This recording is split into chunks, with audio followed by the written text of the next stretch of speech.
Welcome to Veterinary Anatomy 1, focusing on osteology and syndesmology. This presentation is brought to you by Dr. Mansi Mehra.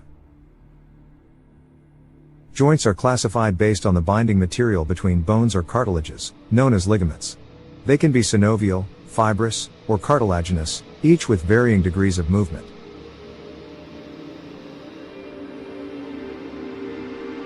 Synovial joints are formed by cartilages and a joint capsule. The capsule includes external fibrous and internal membranous parts, with synovial fluid providing lubrication. Ligaments are crucial for joint stability, binding bones together. Movements of synovial joints include translation, angular movements, circumduction, and rotation. The skull and forelimb joints include various articulations, such as the temporomandibular and shoulder joints, each allowing specific movements. Hind limb joints, including the sacroiliac and hip joints, facilitate movement and stability. Each joint has specific ligaments and articulations. The vertebral column joints include intercentral and interneural articulations, with special vertebral articulations like the atlantoaxial joint providing flexibility and support.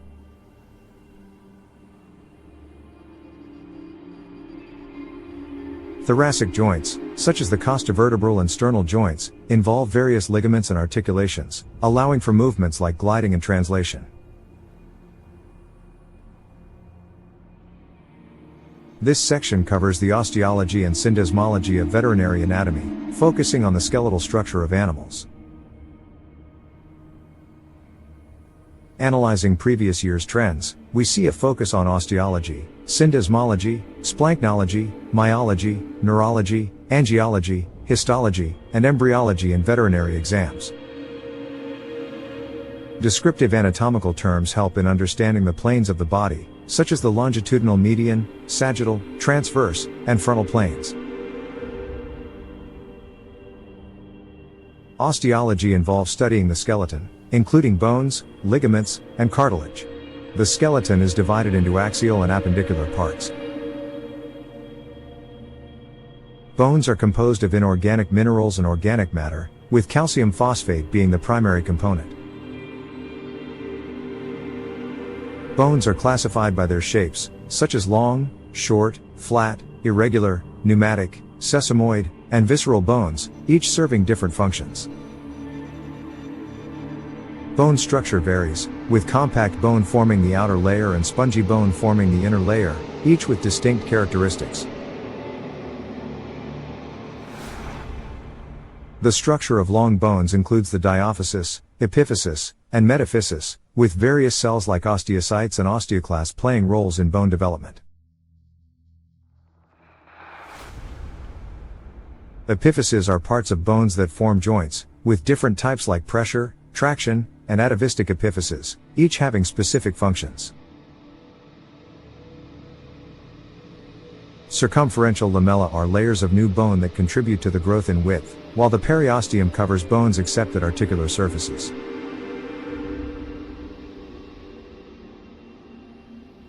Bone ossification can be intramembranous, where bone forms directly from mesenchymal tissue, or intracartilaginous, where cartilage is replaced by bone. Osteological terms describe various surface markings on bones, aiding in the identification of ligaments, muscles, and tendons attachment points. Let's explore the number of bones in the skeletons of various domestic animals.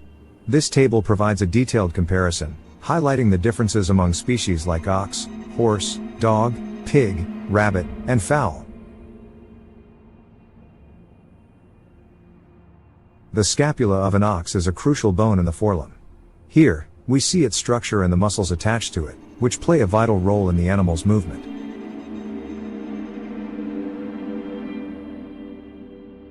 Comparing the scapula of a horse, dog, and pig reveals significant anatomical differences. Each species has unique adaptations that suit their specific needs and lifestyles.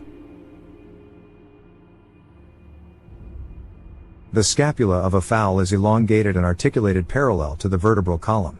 It has a unique structure known as the foramen triaceum, which allows the passage of the supracoracoideus muscle tendon.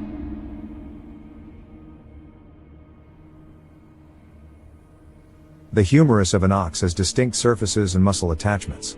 Understanding these features helps in comprehending the animal's limb mechanics and movement.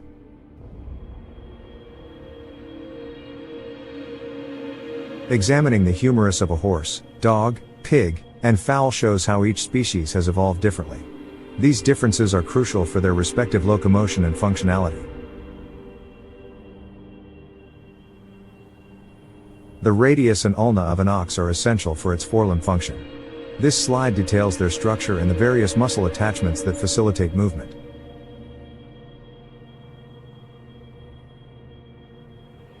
Comparing the radius and ulna of a horse and dog highlights the variations in their forelimb anatomy.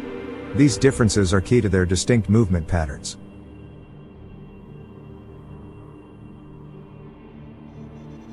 The carpal bones of an ox are arranged in proximal and distal rows. Each bone has a specific role, contributing to the overall functionality of the forelimb. Different animals have varying numbers of carpal bones. This slide compares the carpal bones of a horse, dog, pig, and fowl, showing their unique anatomical structures. The metacarpal bones of an ox include a large metacarpal bone and a small metacarpal bone. These bones are crucial for supporting the animal's weight and facilitating movement.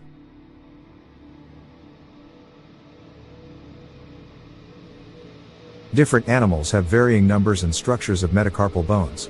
This slide compares the metacarpal bones of a horse, dog, pig, and fowl, highlighting their unique features. The phalanges of an ox consist of 2 digits, each with 3 phalanges. These bones are essential for the animal's mobility and stability. Comparing the phalanges of a horse, dog, pig, and fowl reveals significant differences. Each species has adapted its phalanges to suit its specific needs and environment. The hip bones of an ox, known as os coxae, form the pelvic girdle. These bones are crucial for supporting the animal's body and facilitating movement. The structure of the hip bone varies among species. This slide compares the hip bones of a horse, dog, and fowl, highlighting their unique anatomical features. The pubis is a part of the hip bone with distinct surfaces and landmarks. Understanding its structure is essential for comprehending the overall anatomy of the pelvic region.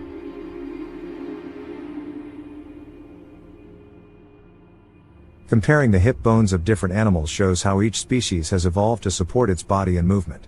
This slide highlights the unique features of the hip bones in horses, dogs, and fowls.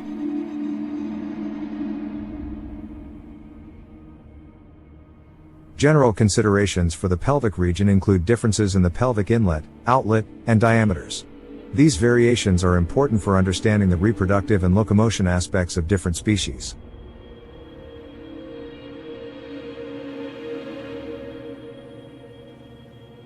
The femur, or round bone, of an ox has distinct features and muscle attachments. These characteristics are crucial for the animal's movement and stability. The femur of a horse is more massive, with a prominent third trochanter and a distinct trochanteric ridge.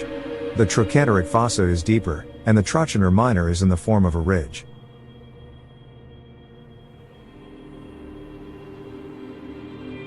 Comparing the femur of dogs, pigs, and fowls, we see significant differences. Dogs lack a third trochanter, pigs have a prominent head, and fowls have a small, straight femur. The patella varies among species. In oxen, it is triangular and placed in front of the trochlea of the femur. Horses have a blunt apex, while dogs, pigs, and fowls have smaller, differently shaped patellae. The tibia and fibula of an ox have a rough posterior surface and a distinct lateral condyle. The medial surface is smooth, and the fibula is rudimentary. Examining the tibia and fibula across species, horses have a larger and grooved tibia, dogs have a tibial crest, pigs have a distinct tibial crest, and fowls have a thin, straight fibula. The tarsal bones of an ox are 5 in number, with a distinct proximal and distal row. The calcaneus forms the point of the hock, and the talus is elongated. In horses, dogs, and pigs, the number and arrangement of tarsal bones vary. Horses have 6, dogs have 7, and pigs also have 7 tarsal bones. Fowls have fused tarsal bones. The metatarsal bones of an ox include a large third and fourth fused metatarsal bone and a smaller second metatarsal bone. The metatarsal bone is longer and four-sided. In horses, dogs, and fowls, the metatarsal bones differ. Horses have a large third metatarsal, dogs have 5 metatarsals, and fowls have a single large bone with a bony spur in males. The skull consists of the cranial cavity and the skeleton of the face, with various paired and single bones such as the occipital, parietal, and frontal bones.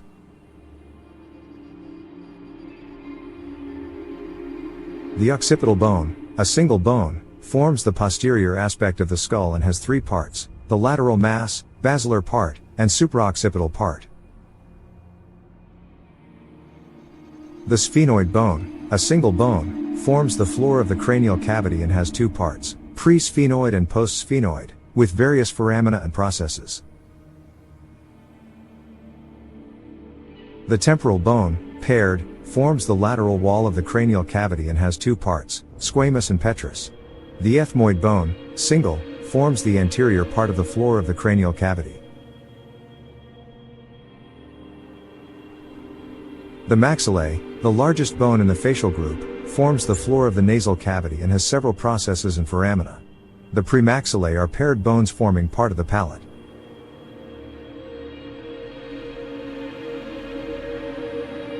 The pterygoid bones, paired, form the lateral wall of the nasal cavity. The vomer bone, single, forms the nasal septum. The cranial cavity has various parts, including the roof, floor, and lateral walls.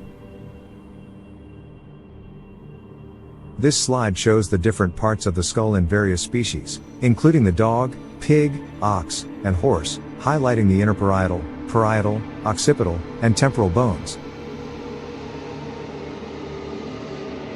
Foramina of the skull are openings that allow the passage of nerves and blood vessels. Refer to page 73 of R.K. Ghosh for detailed information. Paranasal sinuses are cavities in the bones of the skull, lined by mucosa and directly communicating with the nasal cavity. They include the frontal, maxillary, sphenoid, ethmoidal, and palatine sinuses. The mandible consists of the body and the ramus, with various parts such as the coronoid process, mandibular notch, and mandibular foramen. The skulls of horses, dogs, pigs, and fowls have distinct features. Horses have a long skull, dogs have a broad skull, pigs have an elongated skull, and fowls have most bones fused. The hyoid bone is situated at the root of the mandible and provides support to the root of the tongue, larynx, and pharynx. The vertebral column varies among species. Refer to page 82 of R.K. Ghosh for detailed vertebral formulas of common domestic animals and humans. The common vertebrae consist of the body, arch, spinous process, transverse process, and articular process, each with specific functions and structures. Cervical vertebrae are typically 7 in number in most mammals, with variations in sloths and great anteaters. They include both typical and atypical vertebrae. The atlas, axis, and other cervical vertebrae have unique features such as the absence of a ventral spine in the axis and the presence of transverse processes in the atlas.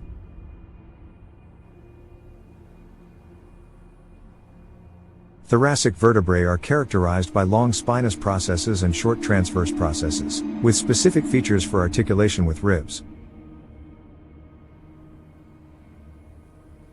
Thoracic vertebrae have facets for rib articulation, with the last two possessing costal facets at the cranial aspect.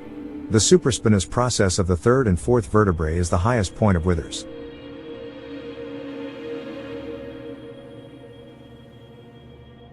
Lumbar vertebrae form the bony roof of the abdomen, with long transverse processes and specific features for articulation and support. The body of the last lumbar vertebra is compressed dorsoventrally, with narrow transverse processes and round neural rings up to the third vertebra. The sacrum is formed by the fusion of 5 sacral vertebrae in cows and horses, with specific foramina and grooves for nerve and blood vessel passage. The sacrum varies among species, with differences in the number of bones, shape, and development of processes. Coccygeal vertebrae are incomplete and vary in number among species, forming a median groove for the coccygeal artery. The vertebral column of dogs and fowl has specific features, including the fusion of vertebrae and the formation of synsacrum in fowl. The sternum, or breastbone, is a long plate of osteocartilaginous structure composed of 7 segments, with specific features in different animals. The sternum varies among species, with differences in shape, number of segments, and development. The clavicle is absent in ox and horse but present in other animals with varying structures and functions. The coracoid is found in fowl, directed downward and backward between the scapula and sternum, accommodating an air sac. Ribs vary among species, with differences in the number of sternal and asternal ribs, and specific features for articulation and support.